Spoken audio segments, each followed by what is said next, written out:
വേനൽ ശക്തമായതോടെ ചൂട് പിടിച്ചിരിക്കുകയാണ് സംസ്ഥാനത്തെ എയർ കണ്ടീഷണർ വിപണി. ചൂട് കൂടിയത് AC വിൽപ്പനയിൽ വൻ വർധനവാണ് ഉണ്ടാക്കിയത്. മികച്ച ഓഫറുകൾ നൽകി വിപണി കീഴടക്കാൻ AC നിർമ്മാതാക്കൾ മത്സരിക്കുകയാണ്. ദിനംപ്രതി സംസ്ഥാനത്ത് ചൂട് കൂടി വരികയാണ്. ചുട്ടുപൊള്ളുന്ന അന്തരീക്ഷം. വീടുകളും ഓഫീസുകളും ശീതീകരിക്കുന്ന തിരക്കിലാണ് ആളുകൾ. ഫാനുകൾ ഉപയോഗിച്ചിട്ട് കാര്യമില്ലാത്ത സ്ഥിതി. ഇതോടെ എയർ കണ്ടീഷണറിലേക്ക് മാറിയിരിക്കുകയാണ് ആളുകൾ. AC വാങ്ങാനായി നിരവധി പേരാണ് ഷോപ്പുകളിൽ എത്തുന്നത്. കുറഞ്ഞ വൈദ്യുതി ചെലവ് വരുന്ന ACകൾക്കാണ് ആവശ്യക്കാർ കൂടുതലെന്ന് കച്ചവടക്കാർ പറയുന്നു. നമുക്ക് അനുദിനം കസ്റ്റമേഴ്സിൻ്റെ എണ്ണം കൂടുന്നതല്ലാണ്ട് നമുക്ക് പലപ്പോഴും സഫീഷ്യൻ്റ് സ്റ്റോക്ക് മെയിൻറ്റെയിൻ ചെയ്യാൻ കഴിയുന്നില്ല. കസ്റ്റമേഴ്സിന് അത്രയ്ക്കും ആവശ്യമുണ്ട് ഇപ്പോൾ ACയുടെ.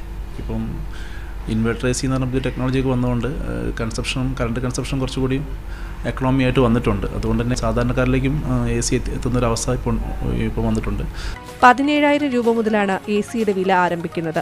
പലിശരഹിത ലോണും ഓഫറുകളും നൽകി കമ്പനികൾ വിപണിയിൽ സജീവമാണ്. ACക്കൊപ്പം കൂളറിനും ആവശ്യക്കാരേറെയാണ്. മീഡിയ 1 കോഴിക്കോട്.